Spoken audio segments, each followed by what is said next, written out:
streets social media, muma streets social media, matinoskora nchiona kuti nyaya dziri kufamba sei. Aiwa, pane nyaya yandauya nayo ndinoda kuti munge muri munoziva kuti zvizviri kuitika. So chekutanga usati wasubscribe uri munyowani paSaint TV. Aiwa, mukana uchiripo tungo subscribe, mahara kusubscribe.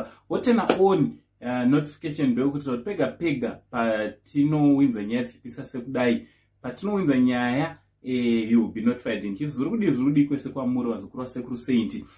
So nyaya ndauya nayo wazukuru inyaya yemuchinda anonzi Selemani kana kuti Majusi anozikanwa nekutamba ari kwa Macheso, densa wa Macheso. Majusi uyo munomuziva, mvesa anozvonyongoka andita anotamba zvekutorevesa. So Majusi anga nenyaya yake yanga iri kucourt kumataredzi Mhosva, uko kwanga achipomerwa nyaya yekuti akabata Chibharo. Anditi nyaya yacho nanga ichitonetsa kunzi akabata Chibharo chichichi. Munoziva nyaya dzachona, especially kana uri celebrity kana kuti public figure, ukanzwa wapinda idzodzo unotochifema ende chichitokanganisa zvakare kunyange nebasa rako, because vamwana vanochapesa kuvenga. Anditi so zviri kunzi Selemani uyu kana Majusi ari kunzi aiwa daredzi Mhosva razosvika parakaona kuti zvoni Haana kunge ari akapara Mhosva iyi yekubata Chibharo, saka zita rake riri kunzi racheneswa